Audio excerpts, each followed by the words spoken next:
Hello, Brubs. We're back with the memoirs of British. I'll keep saying it. I can't stop saying it. The memoirs of Bridget Hitler, a 1979 book. I believe 79.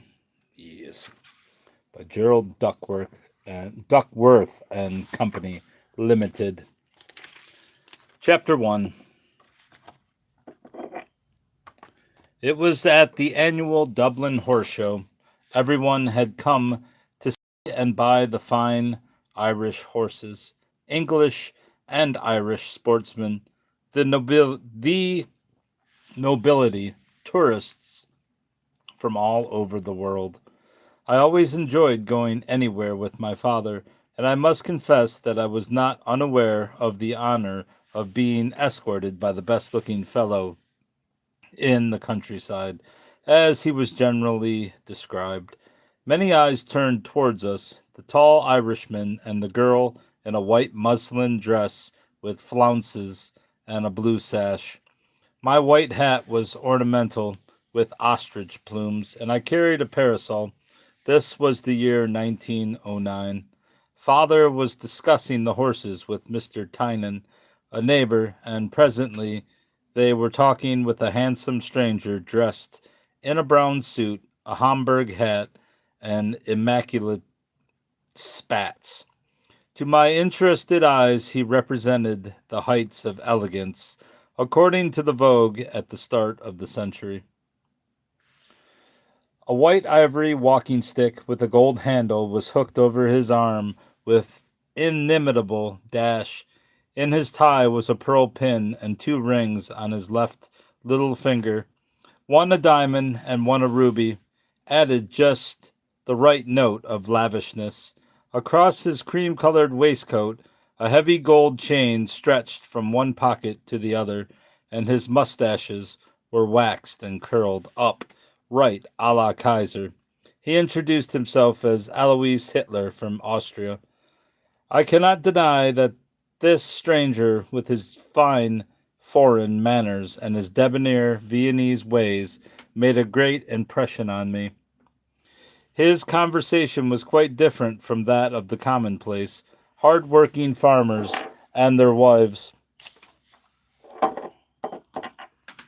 who made up the society I was accustomed to.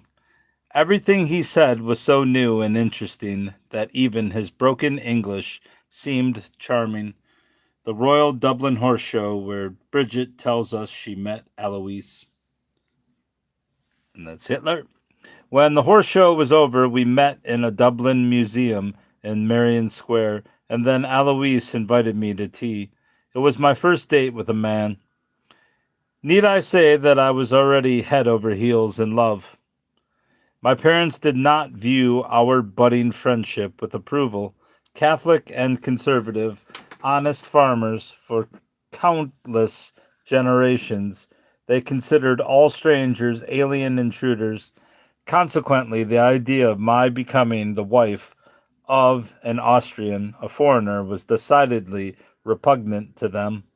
Their distress was aggravated by the fact that after my suitor had said that he was in the hotel business and on a European tour to study the industry in France, Belgium, and the British Isles, my father, who had been suspicious from the start, learned that he was employed at the Shelbourne Hotel as a waiter, sent there by a London employment agency.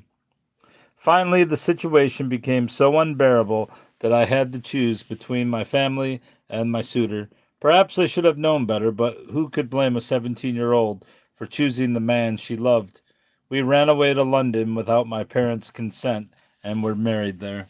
The only museum in Merrion Square is the National Gallery of Ireland, an impressive setting for Bridget's first date with a man.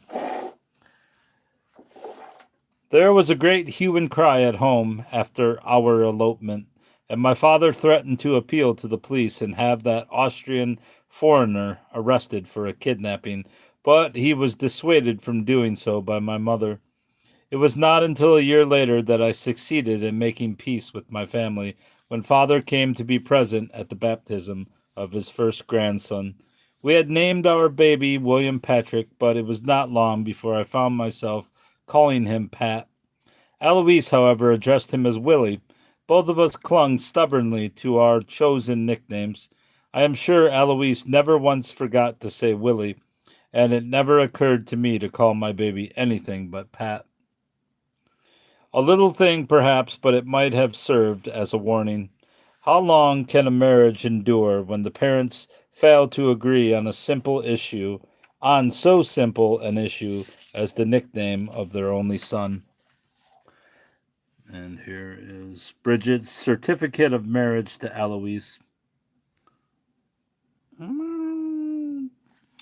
Our marriage turned out very differently from the life Eloise had pictured for me in such glowing terms, and it was very different too from life in my devout, industrious family.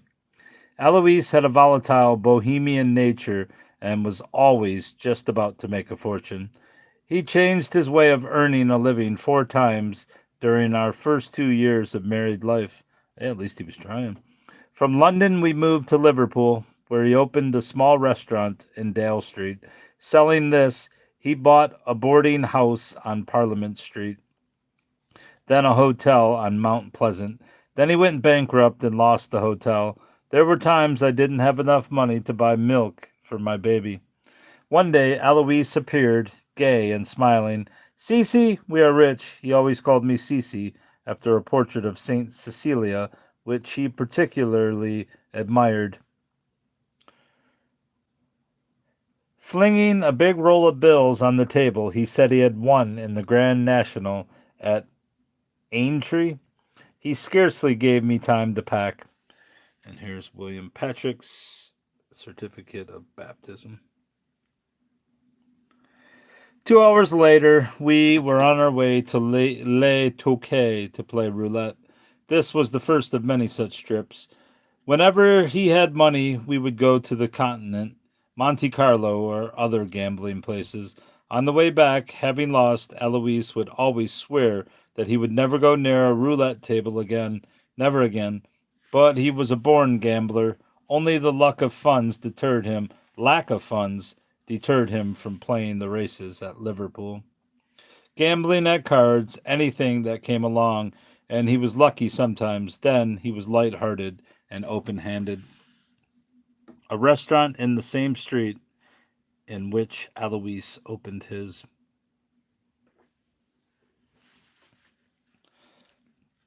At such times, he would send money to his sisters, Angela and Paula, who lived in Vienna, with whom he corresponded regularly. Angela, his older sister, was married to a man named Leo Robal, who held a position in the customs bureau in Vienna. Paula, the younger, lived with them. In the second year of our married life, Eloise deserted his original profession, the hotel business, to become a salesman of safety razors, which were a novelty at that time. He began to dream of a great international sales organization and planned to entrust a Central European branch to his brother-in-law. In order to further this project, Eloise sent Leo Robel traveling expenses so that he and Angela could come to Liverpool. Eloise had often spoken of Angela, and I was looking forward with pleasure to her visit.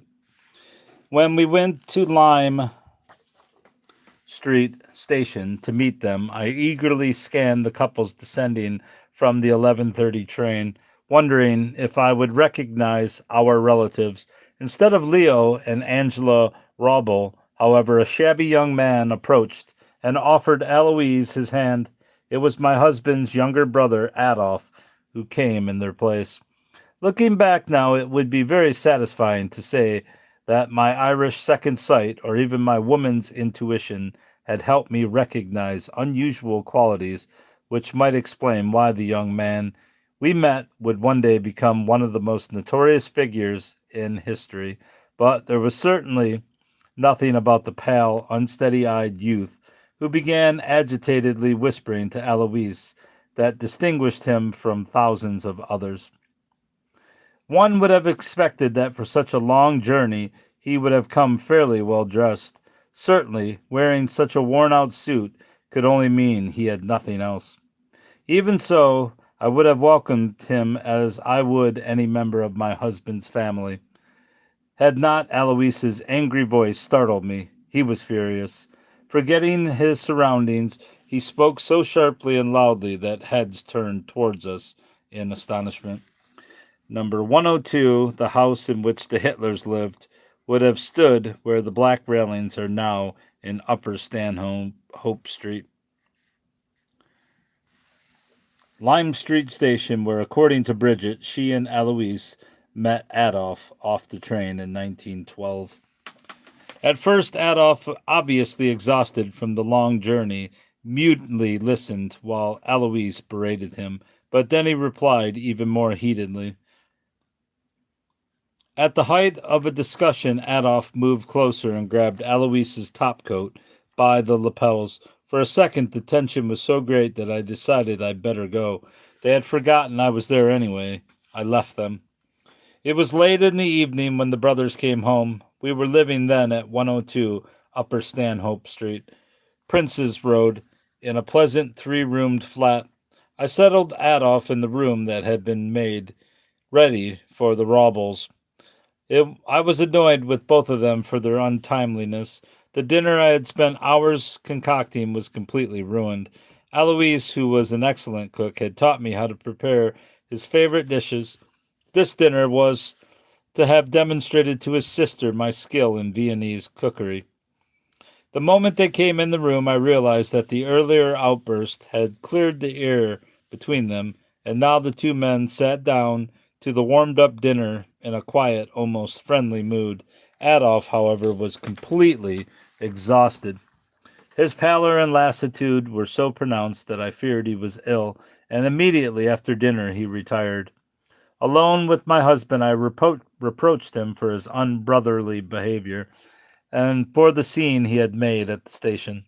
I can understand, I told him, that you were disappointed with Adolf when Adolf appeared instead of Angela and her husband, but that doesn't excuse you for giving him such a rough reception. When Alois spoke, he smiled sarcastically. You don't understand. If you knew everything, you'd feel as I do. Alois had often spoken about his family before and had sometimes almost wept with self-pity at the way they had treated him. His earlier courtships and his aristocratic upbringing in Vienna were almost forgotten, though occasionally he would revert to them with the object of belittling me. Now all reserves were forgotten, and he confided to me many details he had never before mentioned. From the complicated family history my husband I managed to make out that his father, also named Alois, had married 3 times. The first marriage was childless. My husband and his sister Angela were born of the second.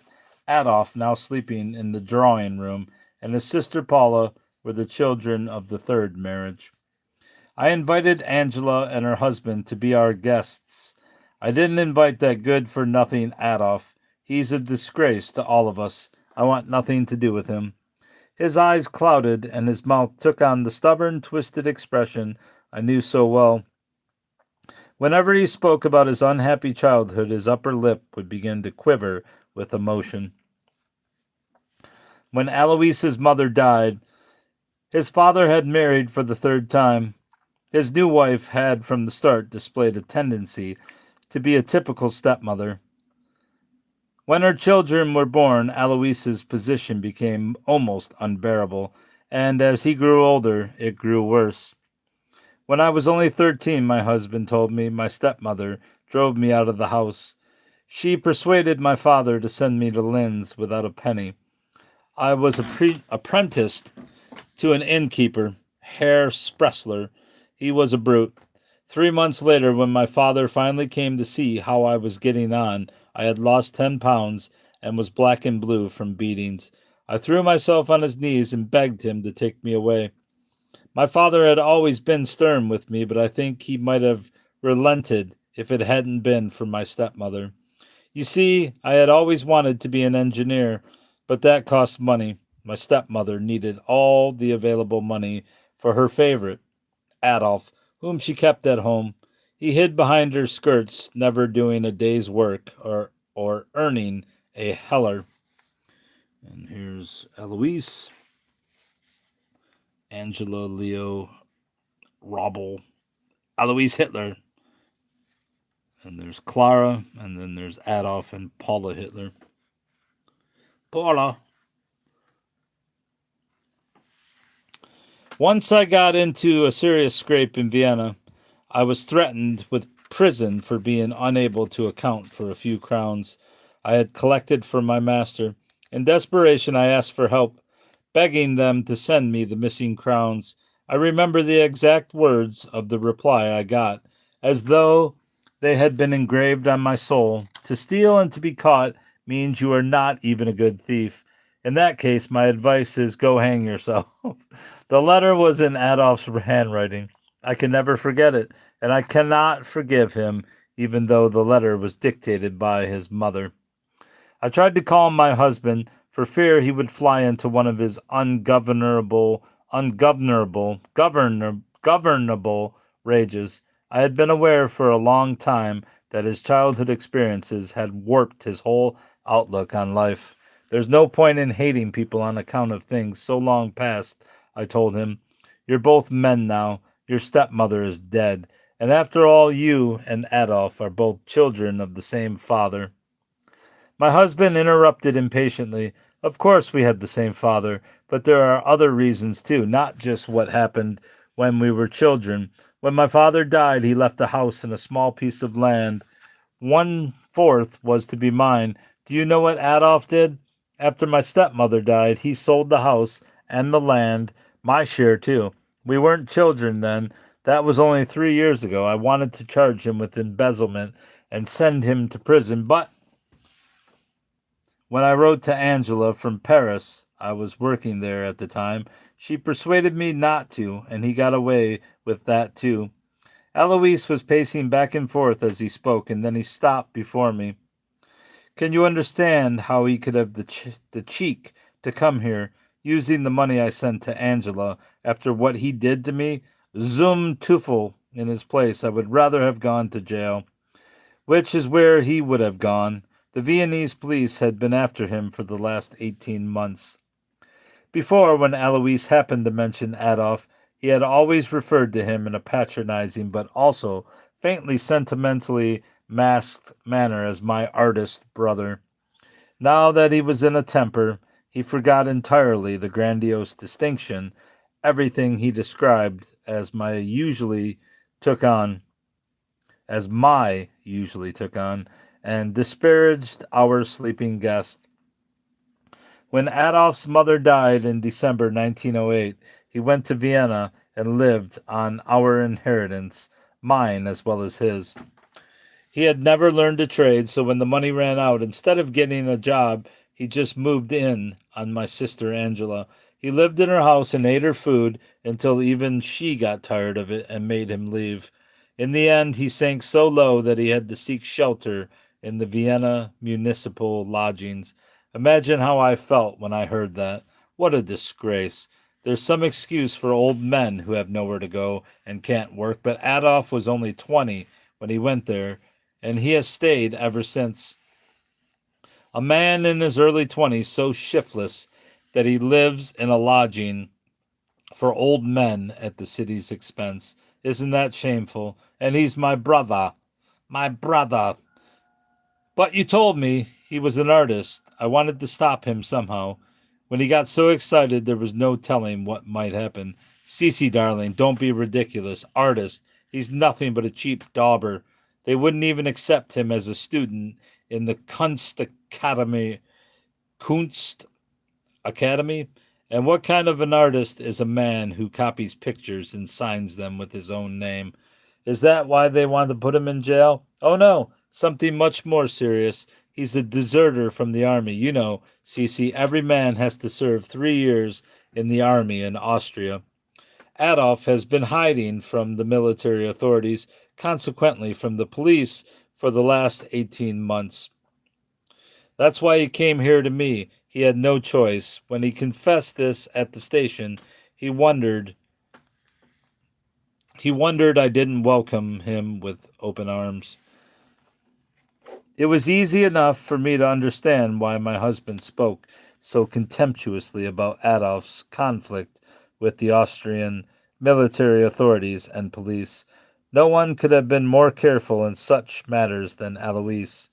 His papers were always meticulously in order and above reproach, lest he should get into disfavor with the authorities. In Vienna, my husband continued, there is a rigid system of registration of domicile. Within minutes, they can locate anyone who fails to report for military service. Adolf knew this as well as anyone else. In order to evade capture, he registered at the Vienna Municipal Lodging House under the name of his younger brother, Edmund. Edmund was born 5 years after Adolf and died at the age of 2. By using Edmund's birth certificate, he managed to identify himself as his younger and dead brother. That was how he dodged military service, living under the name of Edmund Hitler. While the Viennese police searched high and low for Adolf Hitler, when he was nearly cornered, Adolf threw himself on Angela's mercy, and she, poor soft-hearted woman, gave him the money I'd sent for her and her husband to come and visit us. That was how Adolf got out of the country and saved his skin. How long is chapter 2? Pretty long. Yeah, I'm probably not going to read much further unless someone gives me $18 trillion. Yeah, the second chapter is way longer. Way longer, bruv. No, that's 2 chapters. Alright, so where does 3 end? Or 3 start? Let's see where it starts. Can't see it above. Oh, there it is. So 38, and what's this? 28? And it's 10 pages. Do I really want to do it? How long have I read? 22 minutes? F it. Chapter 2. Before I go on to describe my brother-in-law's stay, I must interrupt myself with the following remarks. Recently, during an interview in Washington, I was officially questioned about Adolf Hitler, and when I mentioned that he'd been in England, the official immediately expressed surprise. In what year did this visit take place, he asked. It was in 1912, I replied. Although that's a long time ago, I can give you the exact date. He came because it was only a few days after we took the flat. Jesus Christ, train. We took the flat in which we remained for several years. This is extremely interesting, he commented, because you are furnishing the answer to a very intriguing question. He told me that there had been much speculation by contemporary historians on the subject of a lost year in Hitler's career. The year begins with the second half of 1912 and continues to the first part of 1913. Hitler himself, in his autobiography Mein Kampf, states that he left Vienna in May 1912 to go to Munich. In spite of the fact that this was supposed to be an official statement, it was false. All evidence shows that he arrived in Munich a year later than he claims. Conrad Hayden, in his biography of Hitler, Dear Sir, gives the date of Hitler's arrival in Munich as 1913, as did Rudolf Olden, the famous German anti-Nazi writer, whose book Hitler the Pawn was published in London in 1936. Of course, it's more than understandable why Adolf was so vague about this period. Certainly, he would like to be passed over as quickly as possible. He would like it to be passed over as quickly as possible. When he wrote Mein Kampf, he rearranged the facts of his early life into a more presentable version. To mention his trip to England without giving a reason for it would have been awkward, and the reasons would not have made good publicity for the German prophet. As for feeling grateful for the refuge granted him, it just wasn't in his makeup. My brother-in-law Adolf remained with us from November 1912 until April 1913, and a less interesting or prepossessing house guest I cannot imagine. At first, he remained in his room, sleeping or lying on the sofa he used as a bed most of the time. I had an idea that he was ill. His color was so bad and his eyes looked so peculiar. I felt rather sorry for him in spite of what Eloise had told me. When I washed his shirt, he had no luggage with him. The collar was so frayed and worn that it wasn't even worth turning.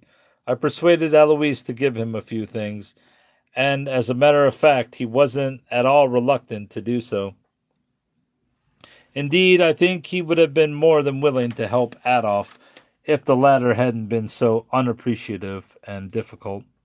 Adolf took everything we did for granted, and I'm sure would have remained indefinitely if he had had the slightest encouragement.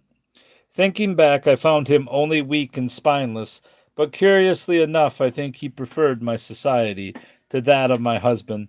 After the first few weeks, he would often come and sit in my cozy little kitchen, playing with my 2 year old baby, while I was preparing our meals. I thought he felt very much at home then. Usually he wouldn't say much, but just sit, from time to time, telling me of the different dishes his mother used to make. Sometimes he would speak of the future. It had been a great disappointment to him that he was not allowed to enter the Kunst Academy, where he had applied several times. And Liverpool scene in the early 1900s. That's great. The reason they gave for refusing me was that I didn't know how to paint. But if I could paint, why should I go to the academy? And that idiot of a professor, he complained, said I had talent for architecture but not painting. I know that was only an excuse. He was prejudiced against me. But why don't you learn a trade, become an apprentice? I don't mean you should become a waiter like Eloise, but you might take up something for which your interest in art might be helpful. Photography, for example, or do you really feel you have to be a painter? Oh, I don't know, he replied uncertainly. Up to now, I always thought I had the ability to become a good painter. Maybe it's too late, as Eloise always tells me, he sighed. Maybe he's right. Of course, if I had another sort of brother, one who wasn't so selfish as Eloise, he would give me enough money to live on for a few years while I developed myself. This was one mood he displayed to me. Then there was another. In this respect, he resembled my husband, but then they were always as much alike as two peas in a pod. Eloise had maps of every country and was always studying them.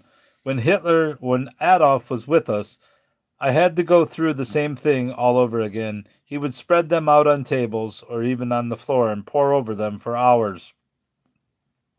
And he would never hesitate to interrupt my housework to explain how Germany was going to take its rightful position in the world. First would come France, then England. Naturally, I didn't find this kind of talk very interesting, but whenever I tried to get away, he would begin to shout. Although I rarely troubled to contradict him, he would whip himself up into a rage and go on until hoarseness or some interruption stopped him. I put it down partly to the pleasure he took in hearing his own voice, another trick he had in common with my husband, and partly to a desire to domineer me. As a matter of fact, I didn't pay a great deal of attention to his ravings. I suppose I was beginning to take shouting for granted as a family characteristic. And then, too, Eloise's determined friends all talked the same way. I dare say this attitude was indicative of the general feeling of that time. Only occasionally did I retaliate.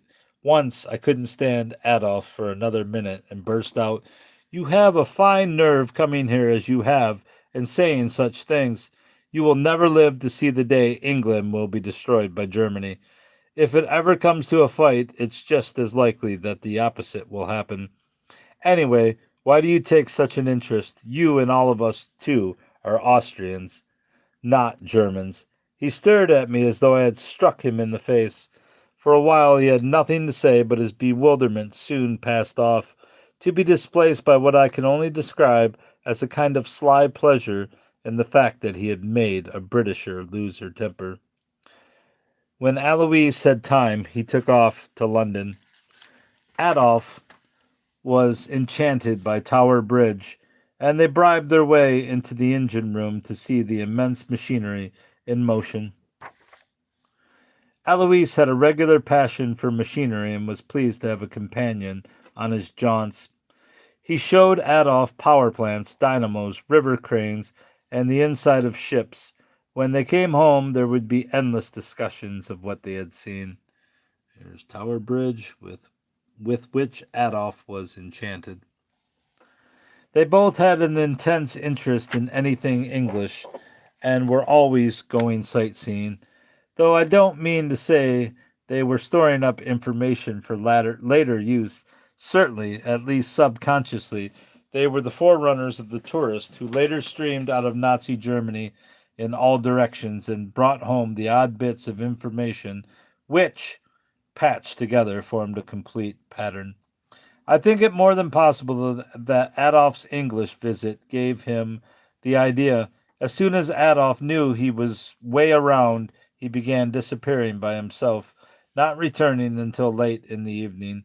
He said he was looking for a job, but since he knew only a few words of English and never left Oh man, I never left early in the morning. It was always my opinion that he just wandered about Liverpool or went to stare at the river Mersey, or perhaps he spent his days in the taverns frequented by Germans. Traffic in the center of Liverpool at the time of Adolf's visit. Mind you, this visit was not um, documented, but she wrote about it in her memoirs. Listen, Eloise, he exclaimed. One day he came back quite excited. Listen, Eloise, he exclaimed. They were playing the Bavarian national anthem on the river. All the men took off their hats and stood at attention. That's ridiculous, commented Eloise. No, no, Adolf began to sing. No, no, there were many. Jesus Christ. No, no, there were many people there, and they all showed their respect. Adolf began to sing, Heil unserm König, Heil. The moment Alois heard the tune, he laughed. You are crazy, Adolf. That's the English national anthem. The music is the same, only the words are different. There is something else I should like to mention. I believe it was in my house that Adolf first came into contact with astrology. This subject had always interested me. I remember when I was a child, my mother used to talk to me about the planets. She told me that when you were born, there are certain planets going over your head. Some are good, some are bad. They influence your whole life. I understood nothing but bothered her to tell me more. Since she didn't know any more, it was years before I satisfied my curiosity.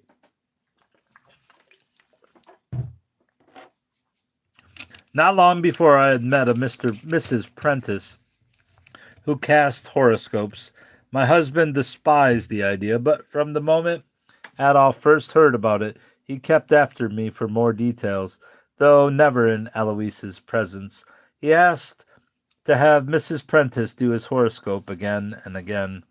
Years later, when my brother-in-law had become famous, there was much comment on his dealing with an astrologist.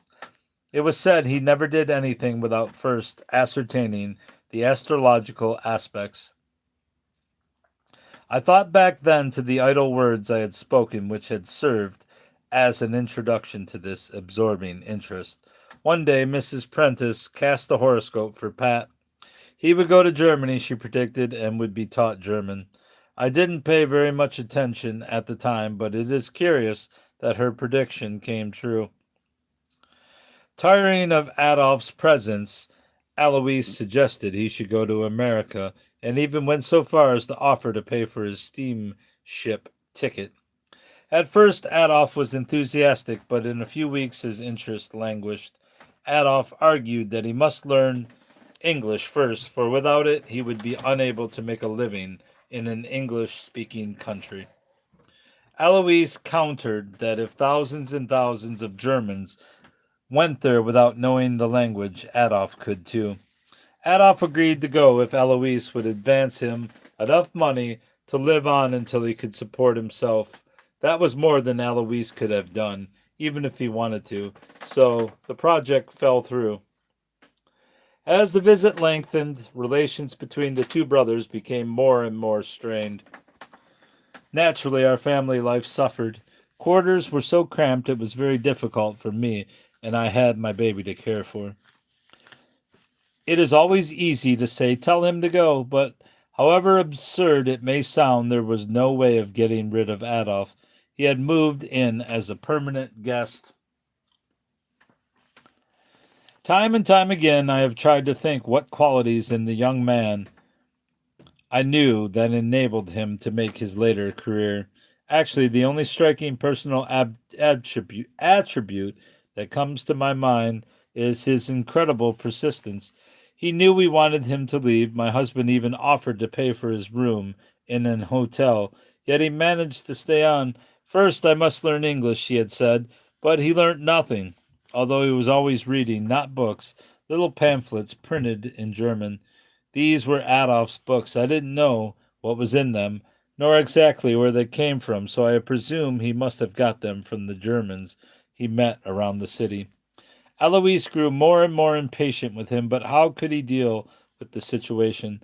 As a matter of fact, there wasn't much he could do except be unpleasant, and when he would lose his temper, Adolf would repeat, "You can't expect me to leave until I can make my own way. Surely that's not too much to ask of a brother." After months of this, Alois had an idea. He would inform our unwanted guests that we were giving up our apartment and moving away from Liverpool. But what can I do then? Adolf demanded. The accumulated fury raging in Alois for the past months found vent in his retort. What can you do? A young man of almost 24 years asked that. When I was your age, I was managing more than 20 people in the Ritz in Paris. In third place after the director of the hotel, and you ask me what you can do? Well, well, I don't care. As far as I'm concerned, you can do as you like. Go and hang yourself, as you told me when I asked for help. His words ended in an almost hysterical shriek, but being a man of sudden impulses, 10 minutes later he took out his wallet. This gesture between the two brothers was the equivalent to the signing of a peace treaty. Eloise bought Adolf a ticket to Germany. There was no alternative. During his Liverpool stay, Adolf hadn't even picked up enough English to ask directions to the station. He had to go to a country where the people used the language spoken in Austria. He could not return to his own country, for he would have been arrested. Germany seemed the safest asylum because my husband found out by inquiry at the German consulate in London that there was no danger that Adolf would be extradited from the Kaiser's empire. They informed him that Germany did not extradite political or military refugees from Austria, even if asked. Next day, the brothers spent selecting the German city in which Adolf should attempt to establish himself. Adolf was unacquainted with Germany, but Eloise knew it well, having worked as a waiter in several cities, and advised Adolf to go to Munich because it was in every way scenery, food, manner of dressing, customs, and particularly language the most like their own Austria. At this point, I paused to ask myself a question. Should I have been more sympathetic to Adolf? Would it have made any difference in the course of events? When Adolf was in Liverpool, I was young and thoughtless. Certainly, I didn't concern myself with his future. If I had exerted my influence over him, it is quite possible he might have remained in England. At this time, the country was full of Germans. Barbers, hairdressers, carpenters, all varieties of skilled workmen came looking for work. Many of these visitors settled comfortably in England, never to return to the continent. If I had insisted that Adolf learn English, instead of practicing my stumbling German on him, he might have shared their obscurity. As I think back to his departure, I see again the pale, thin face and haggard eyes of my young brother in law as he hastily kissed me and Eloise before he boarded the train. Leaning far out of the window as the train began to pull slowly past the station, he shouted something ending, Zukunft du Erstatten van Mer and Erhalten? Erhalten. I looked at my husband in amazement, but I couldn't understand why he suddenly turned red in the face and started forward, as if he wanted to run after the moving train. What's wrong? I asked. He only said you'd get what he owed you. Yes, that's what he said, but it had a double sense. He meant to threaten me, saying I'd get what was coming to me. But what do I care for the threats of a loafer like him? Who could have predicted that this loafer would one day hold my husband's, my son's life, indeed the life of all Europe, in his hands? The end of 1913 was the beginning of our troubles, which continued until our marriage was interrupted by the First World War. The razor business in which my husband had been engaged for some time did not turn out well. In fact, it was a failure. At least it was a failure as far as he was concerned, for he had to withdraw from the firm, and when he fiddled for his share instead of the millions he had been dreaming of, all he got was a few pounds. Yet this setback did not alter his ways. In May 1914, he announced that he was leaving for the continent and described with eager enthusiasm how he was going to make a fortune. It had been a mistake, he explained, to attempt to launch an English razor on the continent.